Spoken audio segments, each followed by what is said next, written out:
ठाणे भाजपचे शहर जिल्हा अध्यक्ष संदीप लेले यांच्या घरी गौरी गणपतीची 150 वर्षाची परंपरा. मूळचे कोकणातले देवगड येथील आणि ठाण्यात स्थायिक झालेले भाजप शहर जिल्हा अध्यक्ष संदीप लेले यांच्या घरी दरवर्षी 7 दिवसाच्या गणपतीची स्थापना होते.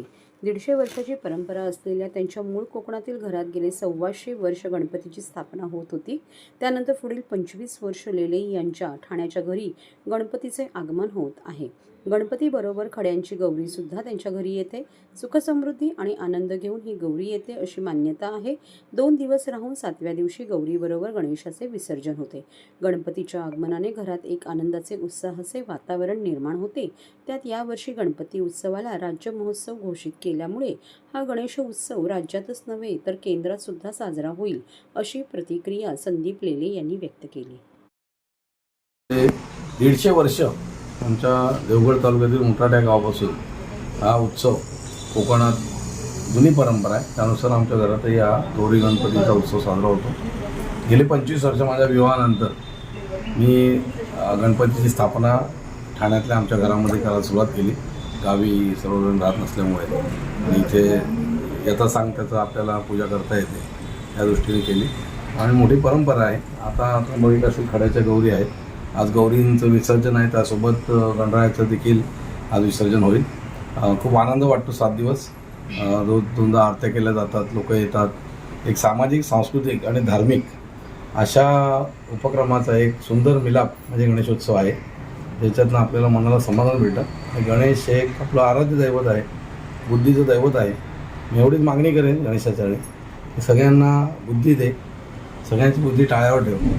म्हणजे राजकारण असो, समाजकारण असो, भरकटत जाण्याची प्रक्रिया जी काय चालू आहे ती कुठेतरी थांबली पाहिजे आणि लोकांनी संतुलितरित्या अंतिमतः हेतू काय आहे प्रत्येकाचा, मला आमदार, खासदार, नगरसेवक बनणं हा जरी हेतू असला तरी तो कशा करताय, लोकांचा प्रतिनिधी म्हणून.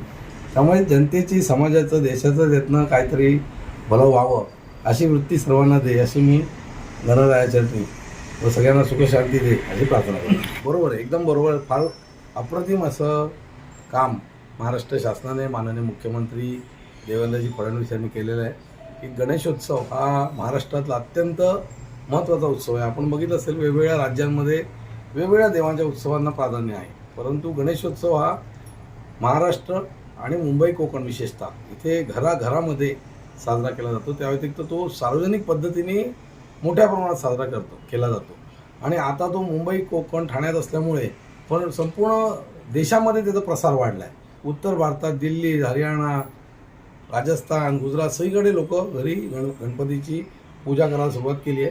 एक वेगळ्या प्रकारचा सण आहे, त्याला एक वेगळं महत्त्व आहे. त्याचा नक्कीच एक चांगला सकारात्मक परिणाम प्रत्येकाला अनुभवायला येतो. म्हणून हा उत्सव एवढा सर्वदूर पसरला आहे आणि त्यामुळे या उत्सवाला जी राज्य उत्सवाचा दर्जा दिला आहे तो अत्यंत समर्पक आणि योग्य दिला आहे. भविष्यात तो देशाचा केंद्रीय उत्सव, राज्याचा नाही देशाचा उत्सव होईल अशी मी अपेक्षा बाळगतो. गणपती एक कसं आहे, सामूहिक दैवत आहे. म्हटलं तर फार काही त्याला कडक असं काय उपवास किंवा काही अशा प्रथा, परंपरा असं काही नाही.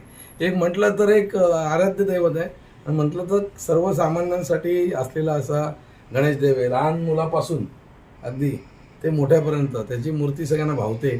त्याचं दर्शन घेतल्यावर मनाला समाधान मिळतं आणि बुद्धीची देवता आहे आणि आराध्य देवता आहे आणि त्यामुळे एका देवाचं, आराध्य देवतेचं आपण पूजन केलं की आपोआप सर्वच आपल्याला सुखशांती आणि संतुलित मेन म्हणजे बुद्धी मिळते. आणि गणरायाचा एक वेगळा परिणाम आहे. ते काय तत्त्व आहे त्याचं जाणकारांकडून माहिती घ्यायला लागेल. आपण तर आपल्याला कळतं त्यानुसार मूर्तीची पूजा करतो, परंतु गणेश तत्त्व जो काही विषय आहे तो फार सखोल आणि एक परिणामकारक नक्कीच आहे. मी सर्वांना आवाहन करीन की गणेश पूजनाने नक्कीच शांती आणि मनशांती आणि समाधान हे प्राप्त होतं. समाधान महत्त्वाचं आहे. किती मिळाल्याच्यापेक्षा झालेलं समाधान आणि ते गणेश आपल्याला देतो आणि माणूस त्यामुळे अत्यंत संतुलित जीवन जगतो. पारंपरिकच गौरींचं हे आहे. तसं म्हणजे आमच्या कोकणस्थानमध्ये खड्यांच्या गौरी असतात, तशा प्रत्येकाकडे उभ्या गौरी असतात. तसं आमच्याकडे ह्या खड्यांच्या गौरी असतात. 5 खडे असतात, एक सुपारी असते.